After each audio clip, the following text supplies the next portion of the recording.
Whatever happens in Pakistan, Pakistan finds an easy way out to blame India.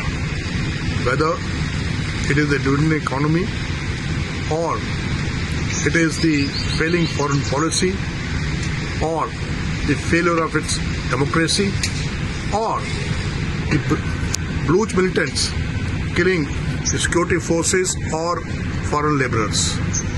For everything, Pakistan blames India. But there is one thing. In Pakistan, there is an extra constitutional authority known as ISI.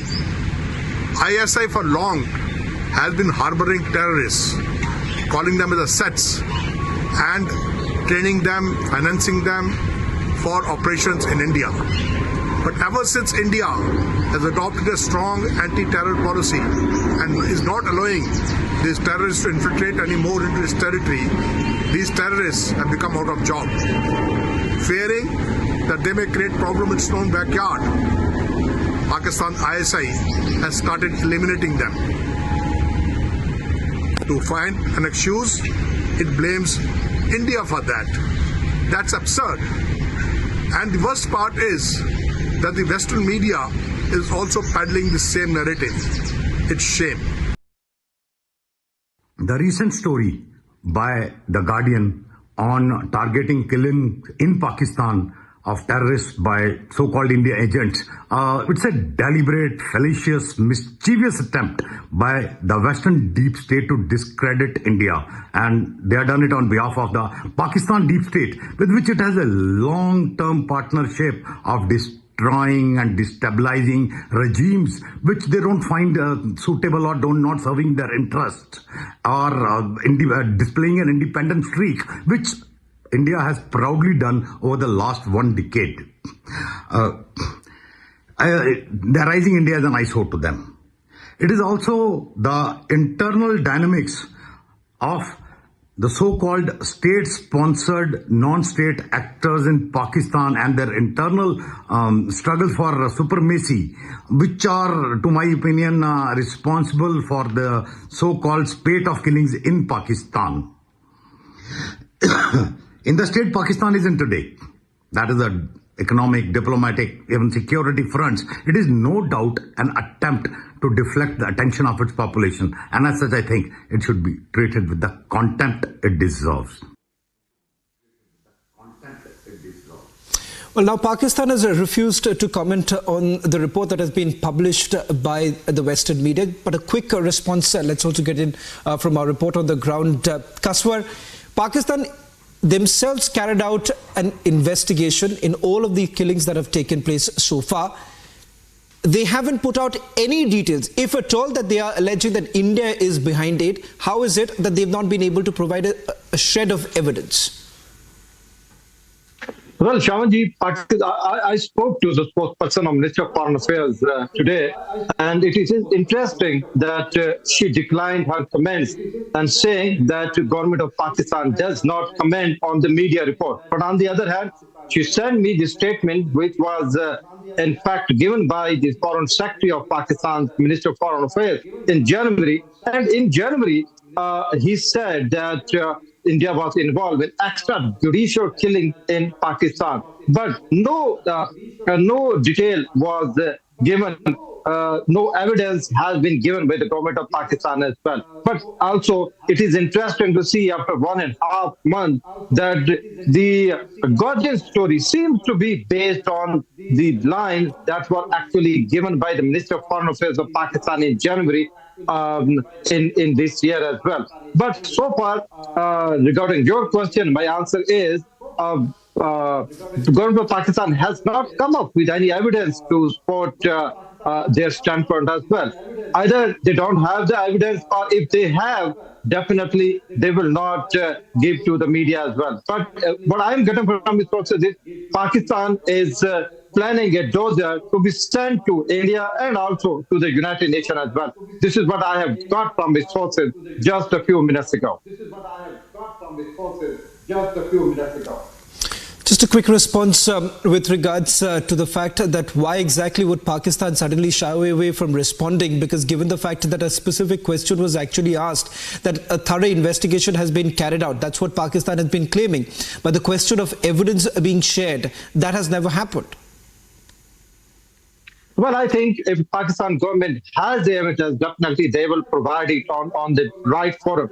And the one thing is clear, that they are not going to give these evidence to either to local media or the international media as well. They will not give these evidence to them. And as I told you earlier, that the government of Pakistan is planning to give it also to Indian government and also to the United Nations. Maybe there is a possibility that they can provide the evidence behind the evidence, and with regards to Indian involvement in actual judicial killing inside Pakistan, they can give to the United Nations. But as of now, I don't have any clue regarding these evidence. And clearly, Shaman, the government of Pakistan have not spoken about what kind of evidence they may have at the moment. But one thing is for sure, that if we analyze the press conference of Foreign Secretary of Pakistan in January 2024, the story of Guardian seems to be based on the statement which was given by the Foreign Secretary of Pakistan. I have analyzed both statements, and personally, I can tell you that the Guardian story has more than 80% content similar to what the Foreign Secretary or Minister of Foreign Affairs of Pakistan has told the journalist on 25th of January 2024. But so far, we don't know what kind of evidence the government of Pakistan or the Minister of Pakistan has at the moment. Well, thank you very much, Kaswar, for getting us the latest details. It's quite bizarre, given the fact that you have this entire report that has largely been based on what the British media has been saying, sources within the ISI. What would one really expect in terms of an investigation which is completely shallow, and more importantly, there's been not a single piece of evidence that has been put out in public domain? Thank you very much, Kaswar.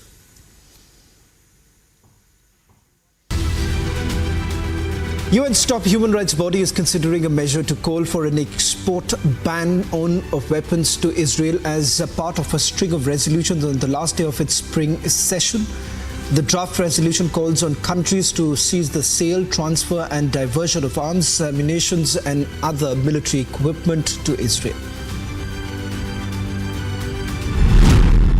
Europol has identified 821 criminal networks which have more than 25,000 members in the bloc. These networks are penetrating legal businesses across the 27-nation bloc and rely heavily on corruption to develop their activities.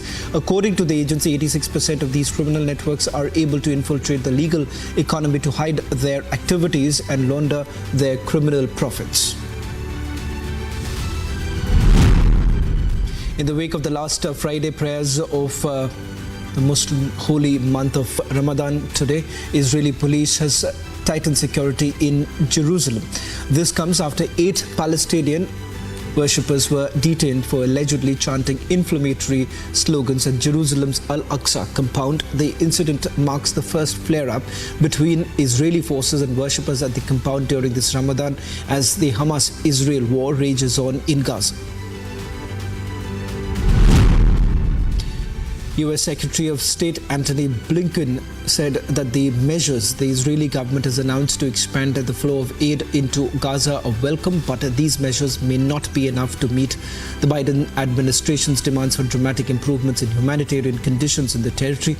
He further said that the opening of more border crossings could surge aid to Palestinians caught in the fighting between Israel and Hamas.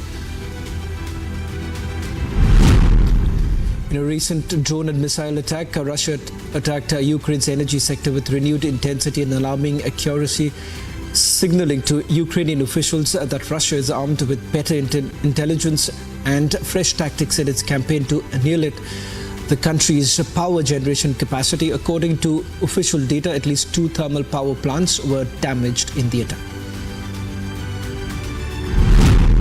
Dozens of flights at Sydney Airport were cancelled while train services faced delays after heavy rainfall lashed parts of Australia's southeast region. This has triggered flood warnings and residents have been asked to avoid unnecessary driving trips. A A severe weather warning has been issued and residents have been advised to remain alert over the next few days.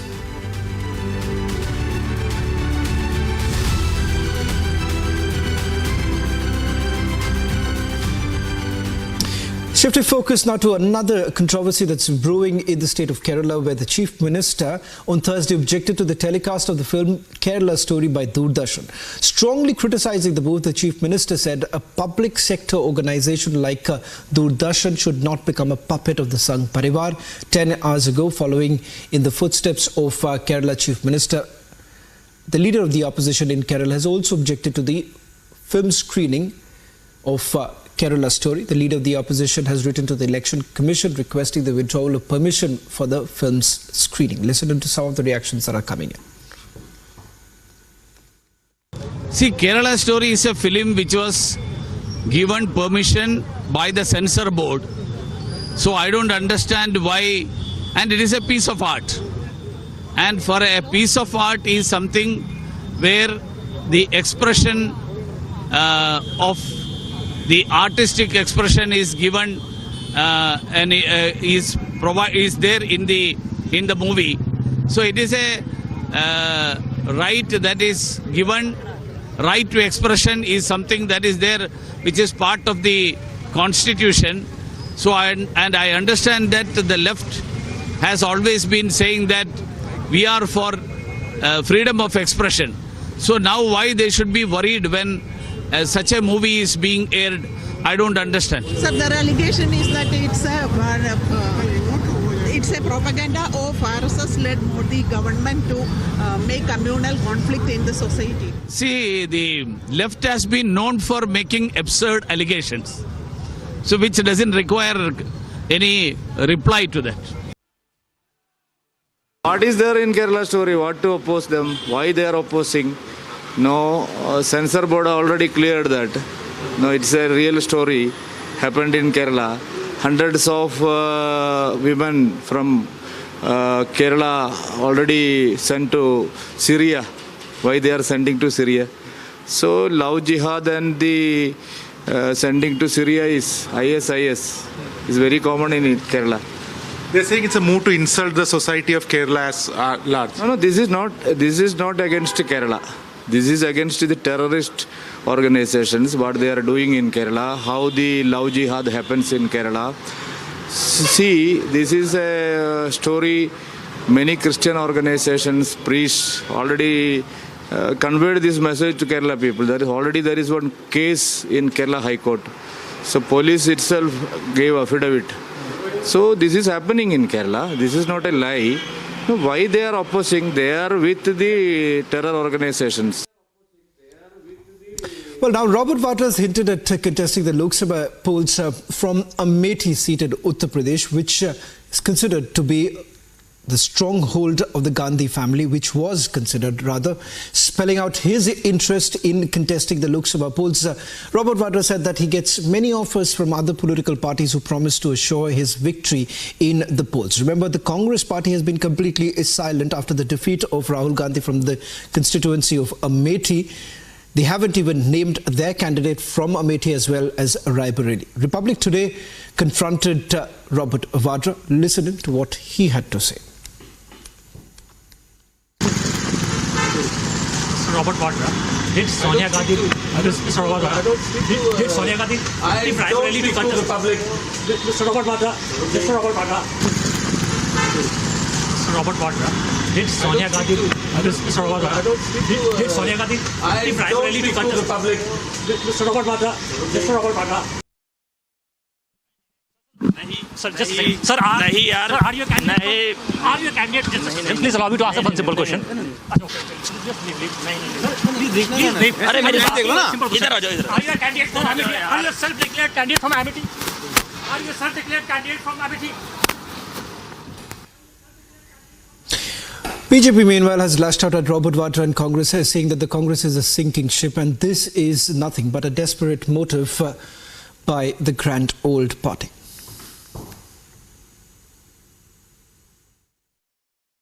एक बात तो बहुत स्पष्ट है कि ये परिवारवाद से बाहर निकल ही नहीं सकते।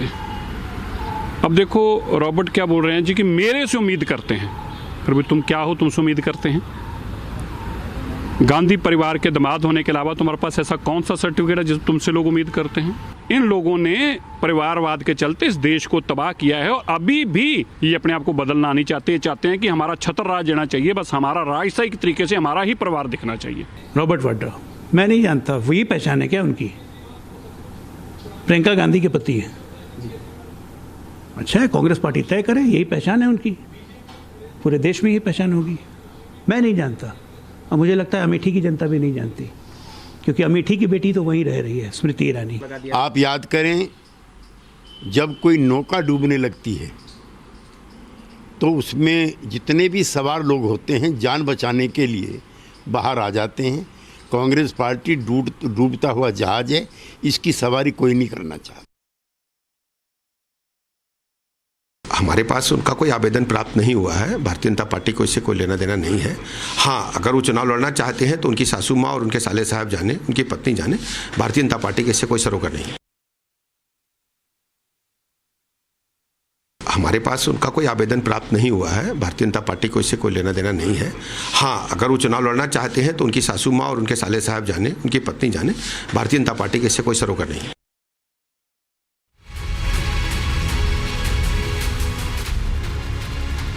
On the other side, big controversy as Congress releases manifesto, promises cast census, rakes up Pegasus and Rafale. BJP hits out.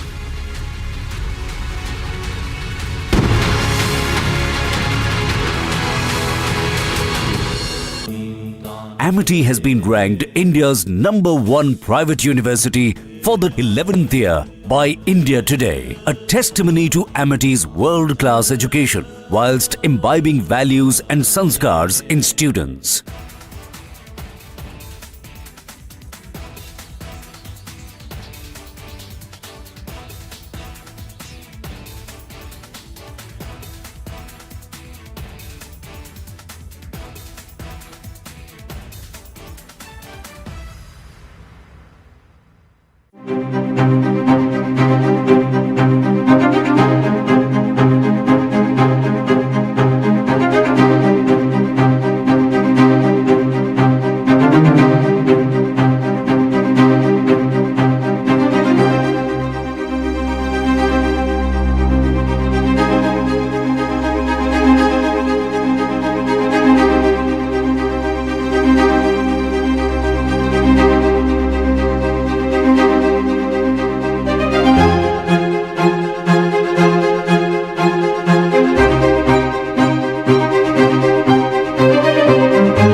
Congress party has released its manifesto for the 2024 Lok Sabha elections. The manifesto was released at AICC headquarters in the national capital. In its manifesto, the Congress laid emphasis on Panch Nyay or 5 pillars of justice, including Yuva Nyay, Nari Nyay, Kisan Nyay, Shramik Nyay and Hissedari Nyay, as well as the guarantees made by it to the people as part of its election promises for Lok Sabha polls. Party President Mallikarjun Kharge called Congress's manifesto Nyay Ka Dastavez. He said that it will be remembered in the political history of India.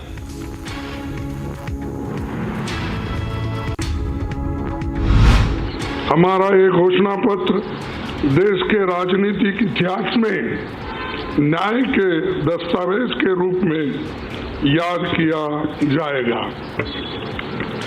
Rahul ji के नेतृत्व में चली भारत जोड़ो न्याय यात्रा में 5 pillars पर ध्यान केंद्रित किया गया था। BJP MP Dr. Sudhanshu Trivedi took a dig at the Congress manifesto and said that their manifesto has pictures from foreign countries.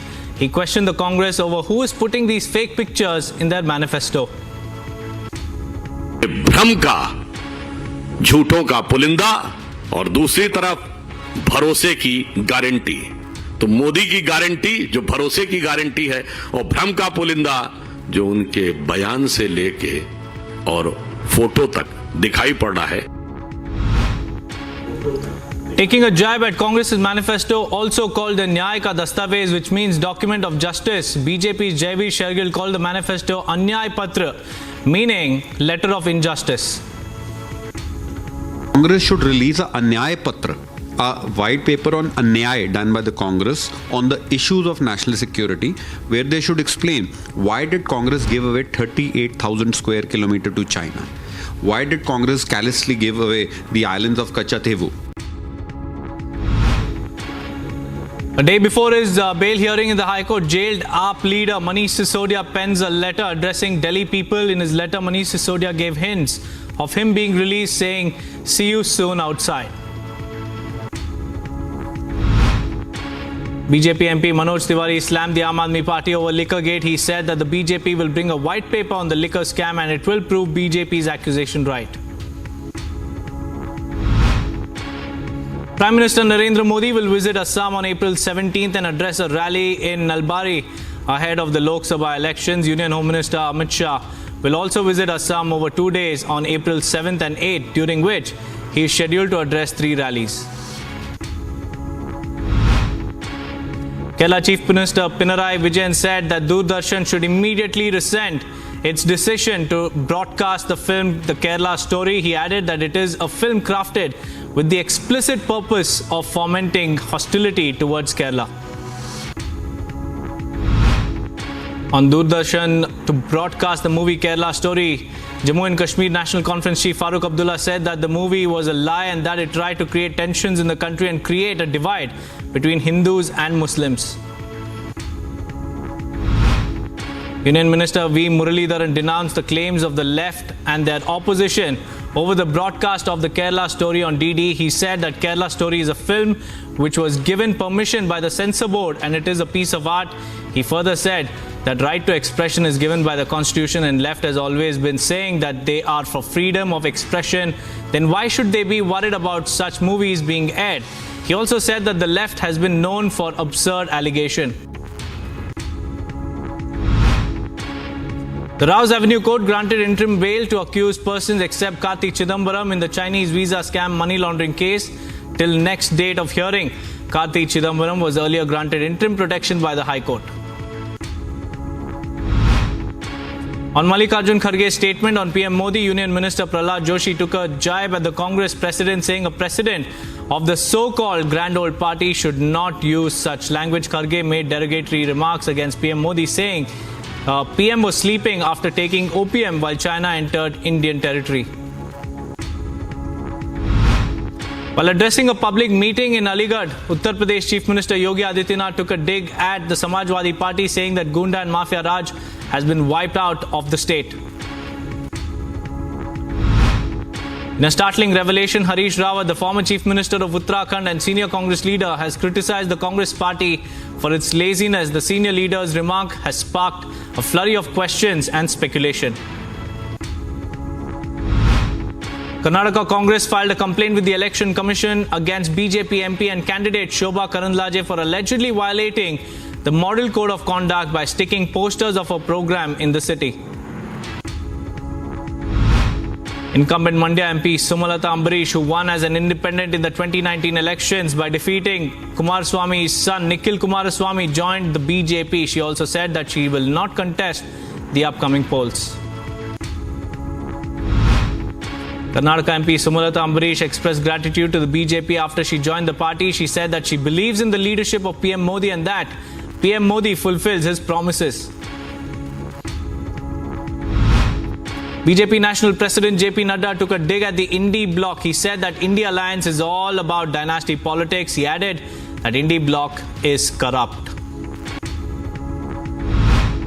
CPI candidate and the niece of actor Nasiruddin Shah, Saira Shah Halim, said in a roadshow in Kolkata, and she also, the West Bengal Pradesh Congress Committee's General Secretary Ashutosh Chatterjee was also present with her.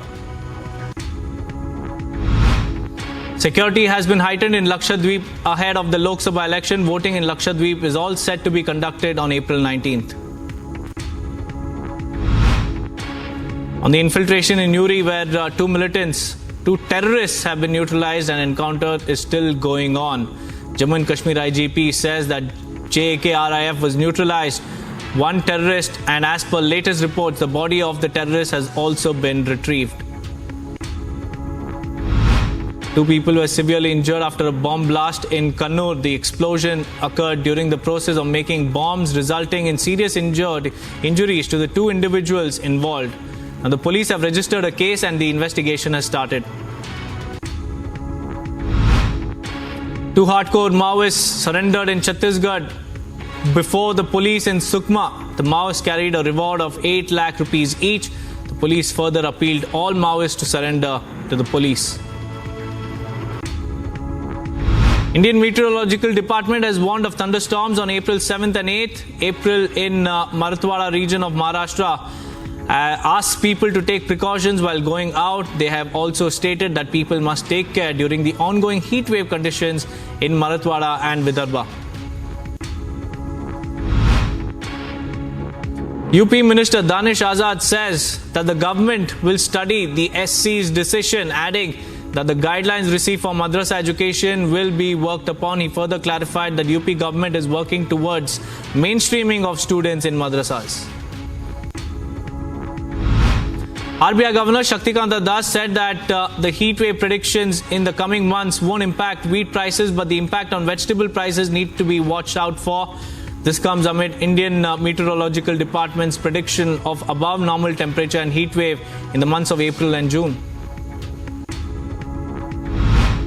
The Reserve Bank of India Governor Shaktikanta Das also announced the first monetary policy of the financial year 2024 and 25. The RBI's Monetary Policy Committee, headed by Governor Shaktikanta Das, decided to maintain status quo on policy rates for the 7th straight time.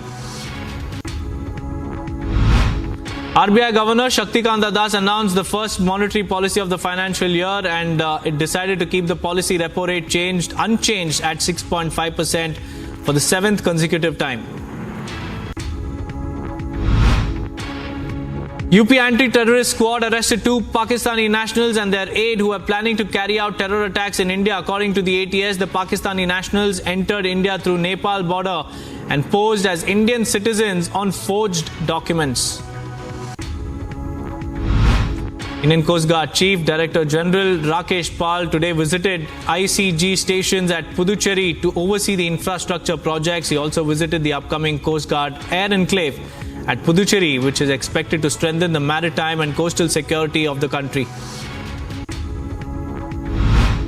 The United Nations informed that aid movements have resumed in Gaza following an Israeli airstrike that killed volunteers of the World Central Kitchen. The UN had earlier called for a 2-day pause to regroup and reassess aid movements following the attack. Israeli forces continue to operate in southern Gaza as officials informed that the IDF had beefed up forces and heightened the readiness of its troops. This comes as Iran vowed revenge for an airstrike that killed 2 Iranian generals in Syria's capital. The White House has called for a change in Israeli policy when it comes to war with Hamas. Officials asserted that Israel is an ally and a friend, and so it is then best interest that they urge the government to change their operative framework in the war for the benefit of civilian society and Israeli state. Ukrainian Foreign Minister Dmitry Kuleba has said that it was time for South Korea to send lethal weapons to Kyiv. Kuleba was in Brussels to attend a meeting of the NATO-Ukraine Council as the military alliance celebrated its 75th anniversary. This, he said, would help the forces present a formidable challenge to the Russian army. Citizens living in the Ukrainian city of Kharkiv have been dealing with power outages after a massive bombardment by Russian drones which hit key structures throughout the city. Russia has launched 20 Shahid drones, of which 5 were shot down by the Ukrainian Defense Forces, but 15 strikes still took place. The mayor of Taiwan's quake-hit Hualien city said that reconstruction will rely on charitable donations. She said that after such a strong quake, the rebuilding and restoration work would be a heavy burden in terms of monetary resources. Vice President Kamala Harris has announced a $20 billion funding for climate and clean energy projects across the U.S. The Environmental Protection Agency awarded federal green bank grants to 8 community development banks and non-profit organizations to use on projects combating climate change in disadvantaged communities. Ecuador's national police reported the arrest of 56 suspects during 71 raids in a simultaneous operation against gangs of alleged extortionists in 5 provinces of the country. Intelligence Bureau officials assured that initiative would ensure a reduction in the levels of crime and violence. 2 people died and 1 individual was injured after a house caught fire in Upper Dublin Township.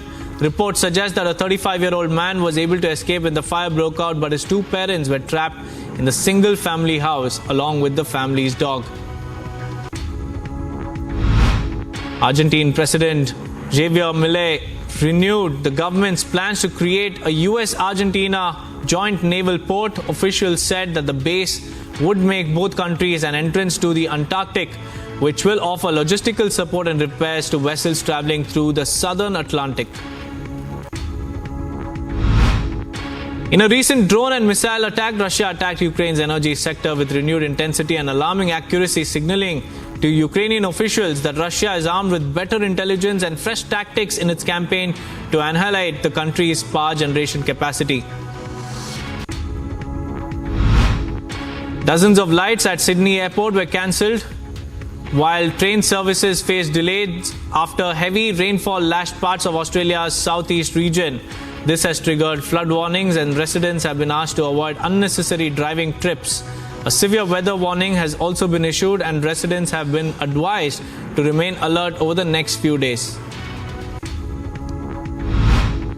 Sunrisers Hyderabad are all set to stern a fresh test as they take on reigning champions Chennai Super Kings in match number 18 today. The last match that Hyderabad played on their home ground helped them give a record-shattering run chase of 278 to the Mumbai Indians. Mumbai Indians, which is having a tough time playing well this IPL season, has been hit with controversy as reports suggest growing conflict between Rohit Sharma and captain Hardik Pandya. It is said that Rohit is visibly unhappy with Pandya's leadership and is ready to call it quits with the team. Shashank Singh, the 32-year-old hard-hitting middle-order batsman from Chhattisgarh, led the Punjab Kings to a resounding victory. Singh's unbeaten 61 of just 29 balls played a pivotal role in the successful chase of a daunting 200-run target set by Gujarat Titans.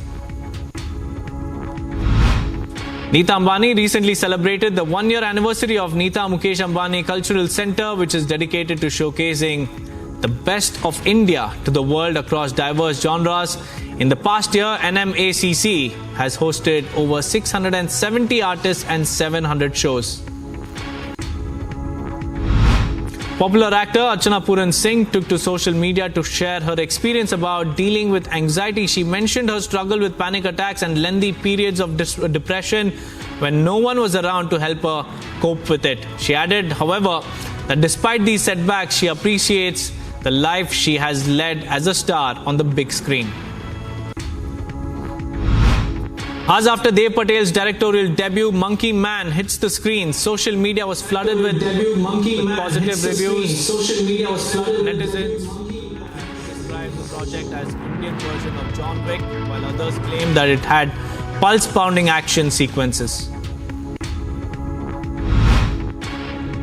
Angelina Jolie's team has filed a new court document accusing her former husband Brad Pitt of a disturbing pattern of abuse. The documents claim that physical abuse towards her and their children started before the 2016 plane incident that led to the Hollywood couple's divorce.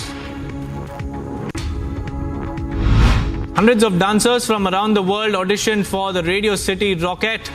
According to the organization, over 850 dancers from 23 countries and 47 states auditioned this week for the holiday show and the no-fee summer training program.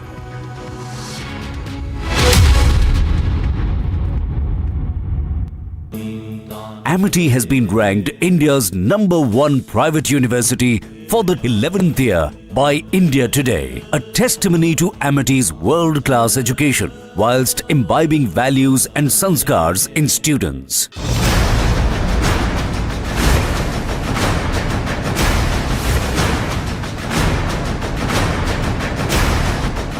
Congress को जब से कर्नाटका में मौका मिला है तो इन्होंने कर्नाटका को अपना एटीएम बना दिया है।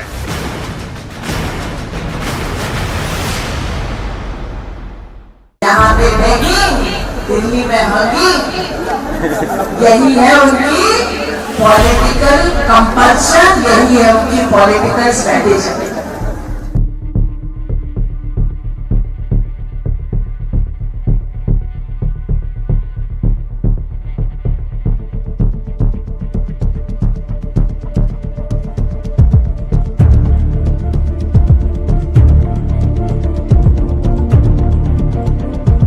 मानना है कि कल कांग्रेस पार्टी के नामांकन रैली में मुस्लिम लीग के फ्लैग्स को छुपाना इस बात का संकेत है कि या तो राहुल गांधी मुस्लिम लीग के समर्थन से शर्मसार हैं या फिर जब वो उत्तर भारत में आएंगे और मंदिर मंदिर जाएंगे तब लोगों से उत्तर भारत में मुस्लिम लीग के साथ उनके गठबंधन को छुपा पाएंगे।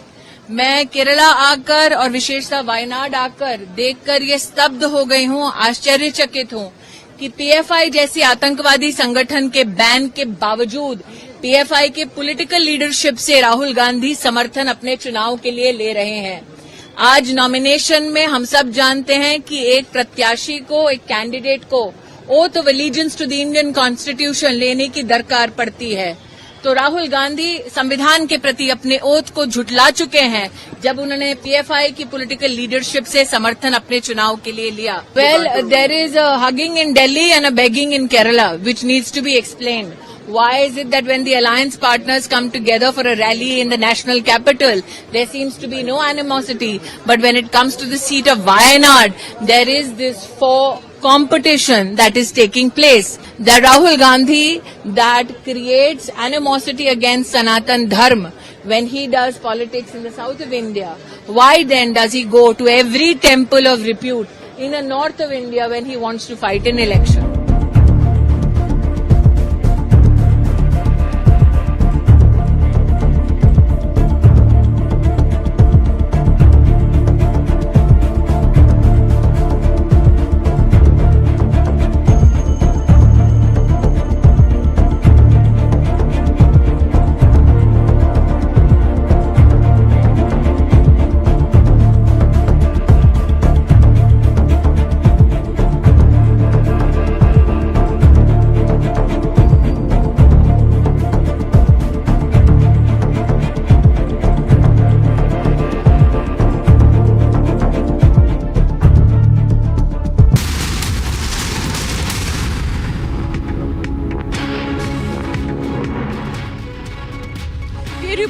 from Uri sector in Baramulla of North Kashmir, where the Indian Army along with Jammu and Kashmir Police has foiled an infiltration bid. This was the first bid of 2024 that has been foiled, and in this infiltration bid, now one body of the terrorists have been recovered, although this terrorist is yet to be identified. But meanwhile, arms and ammunitions have been recovered from the dead body side. We are seeing the massive combing operation taking place in this Rustam, near this Rustam post, which is again a Subhorpora Nala, where this infiltration bid has taken place. In the wee hours, the Lord troops observed the moment.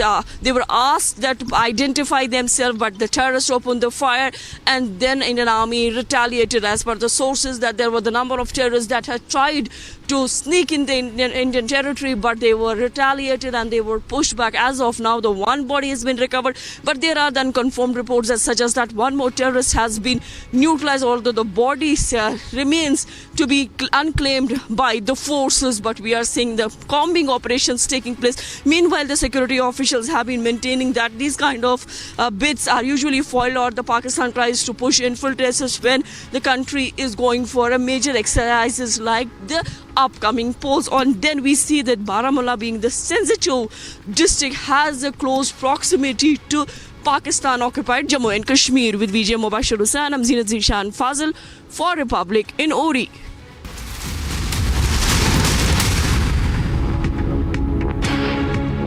Kane, sir, your dinner. On a tile? It's antibacterial. Easy to clean. But plates? Kane bhai, it's a tile lad. IM Plus technology से बने world class tiles. Tile हो तो simple हो।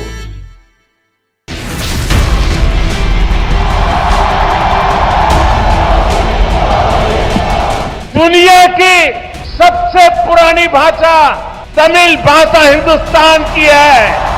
मैं दुनिया को बताना चाहता हूं, सबसे पुरानी भाषा का गर्व प्राप्त है, वो मेरी तमिल भाषा है।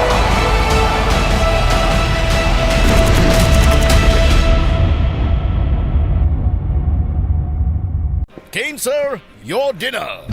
On a tile? It's antibacterial.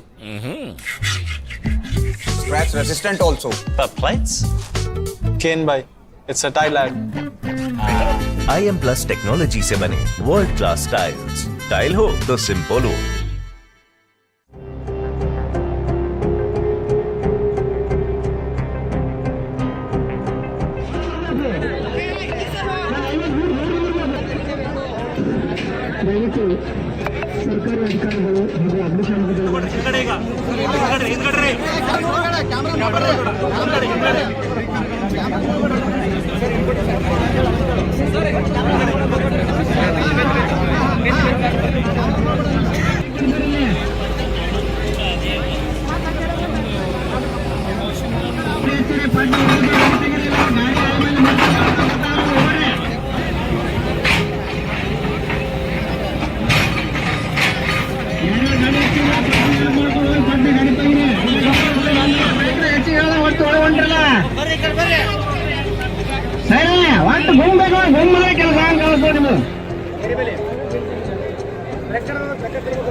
अरे मोदी का कोई परिवार नहीं है, उसको भ्रष्टाचार की जरूरत नहीं है। तो क्या परिवार है तो आपको भ्रष्टाचार करने का लाइसेंस मिल जाता है क्या? वो कुछ भी कहे, मेरे लिए तो आप ही मेरा परिवार है। मेरा भारत मेरा परिवार है।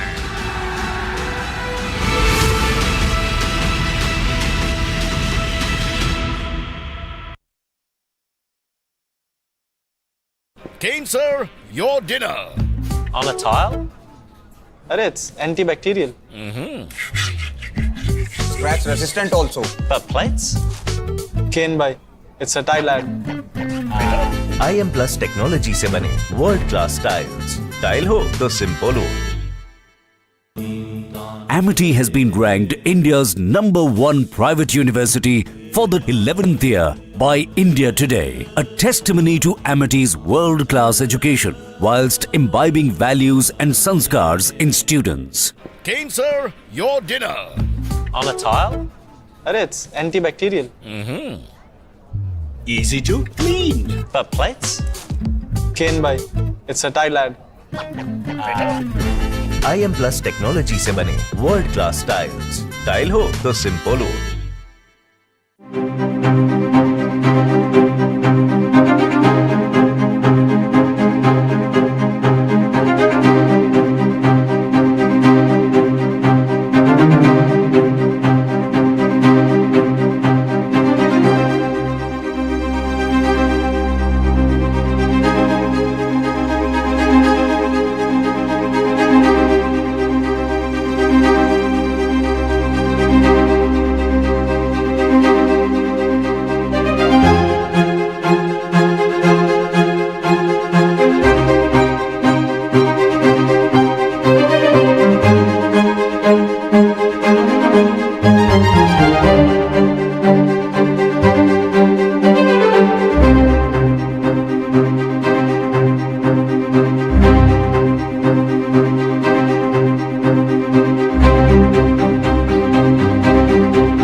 देश के सारे भ्रष्टाचारी जो हमेशा एक दूसरे से लड़ते थे, एक दूसरे पर भ्रष्टाचार के आरोप लगाते थे, एक दूसरे को जेल में बंद करने की मांग कर रहे थे, वो सब मिलकर मोदी आया। भ्रष्टाचारी कान खोल करके सुन ले, ये मोदी नहीं आया, 140 करोड़ देशवासियों का भ्रष्टाचारियों के प्रति गुस्सा निकल करके आया है।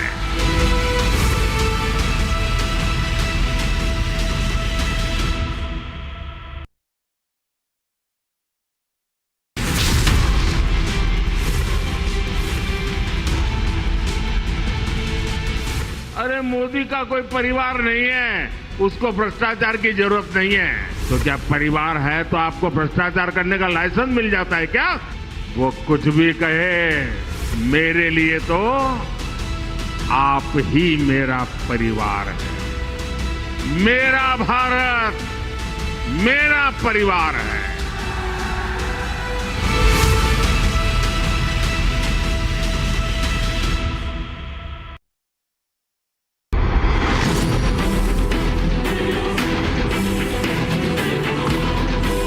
डीएमके और Congress two sides of the same coin है।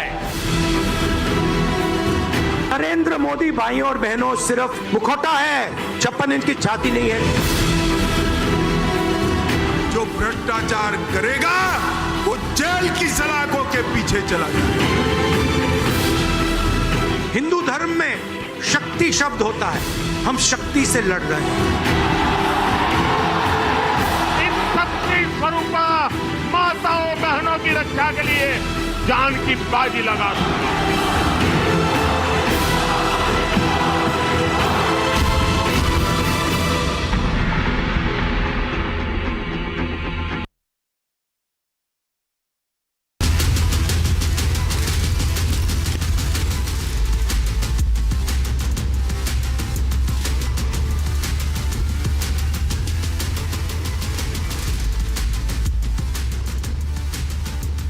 Good evening and welcome, friends. This Friday, 8 p.m. burning question. British newspaper The Guardian came out with a report yesterday, written by their South Asia Bureau Chief Hannah Ellis Peterson, copiously quoting Pakistani sources and suggesting that India carried out reprisal killings of terrorist Khalistanis, among others, inside Pakistan. Even attempting to sully the Prime Minister's office, the report insinuated that some sources she spoke to put the onus of the decision on India's PMO. Is this an attempt to embarrass India? Are there linkages with the Niger-Pannu standoff that India is having with Canada and the United States respectively? Is this propaganda to color perceptions about India and specifically about the Modi government? More importantly, it's actually a piece of bad journalism. We'll discuss that, but first, let's have a look at the headlines.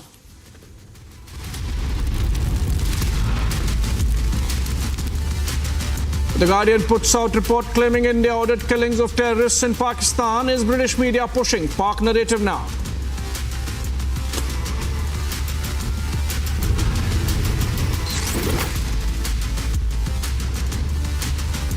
Big controversy as Congress releases manifesto, promises caste census, rakes up Pegasus and Rafale. BJP hits out.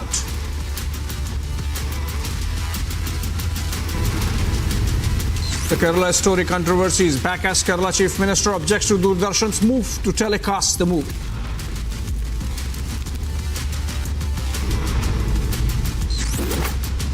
Big development in Liquorgate investigation as CBI gets permission to question K. Kavita. Sources say Kejriwal next.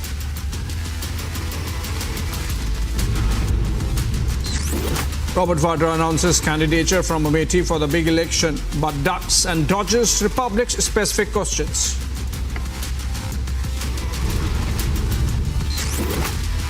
Massive win for forces in Uri as army foils infiltration bid. One terrorist neutralized. Search and cordon operation underway.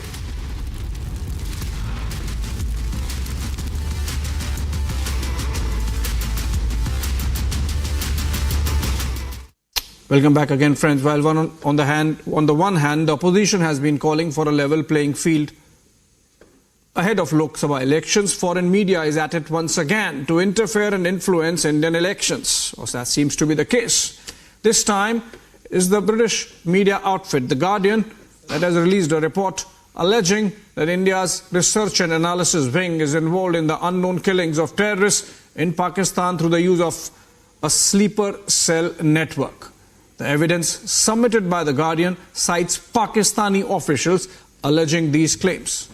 While the Ministry of External Affairs has vociferously denied these allegations, calling them malicious propaganda, the timing of the report is questionable, which aims to echo the views of a lobby that aims to blame India for everything that happens in Pakistan. Here's a report on the developments, then I come back to debate. After US, it seems like the UK is getting together to get back at India. This as The Guardian released a report alleging that India's research and analysis wing is involved in unknown killing of terrorists in Pakistan via a sleeper cell network. Ironically, the report cites Pakistani officials alleging these claims. India has hit back at these stunning claims.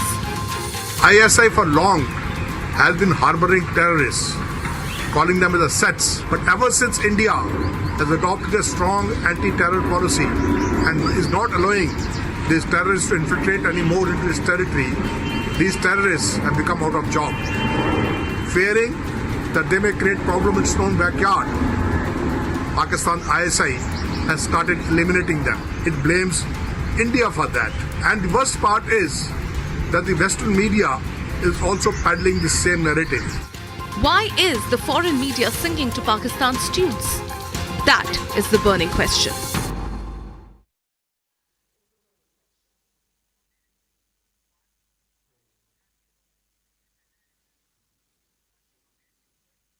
All right, we have on this conversation Foreign Affairs expert Aditi Kothari Lange. We have Dr. Dhananjay Tripathi, Chairperson, Department of International Relations, South Asian University, and then we have Major Samarpal Toor, with whom I would want to begin, defense expert joining us live on this conversation. Major Toor, you think that the report has not even done basic due diligence, completely pushing the Pakistani propaganda and in fact ISI narrative on this issue of killings of these terrorists in Pakistan by unknown gunmen?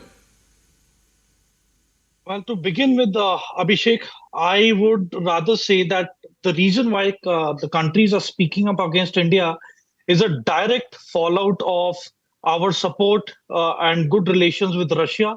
And it is the outcome of the Russia-Ukraine war that it has come to this now, that the threshold and the patience of the European countries and the West is going against India.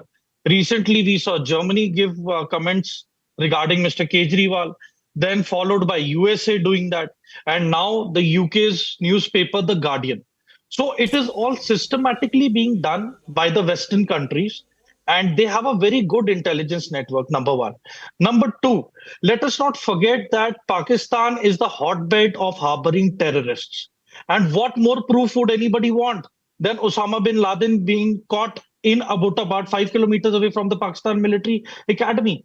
So I think that this narrative of unknown gunmen and putting it on India as the blame is not fair, because as it is, Pakistan has very bad relations with Iran, because a month back, Iran killed around 9 soldiers, Pakistani soldiers, at the Pakistan-Iran border. Secondly, then the Baluchistan Liberation Army is against the atrocities of the Pakistan army and the human rights violations they're doing to the Baloch people. Then thirdly, the situation, the administrative situation in POK is so dire that people are not able to afford food and basic amenities like electricity and transportation. The oil prices are so high.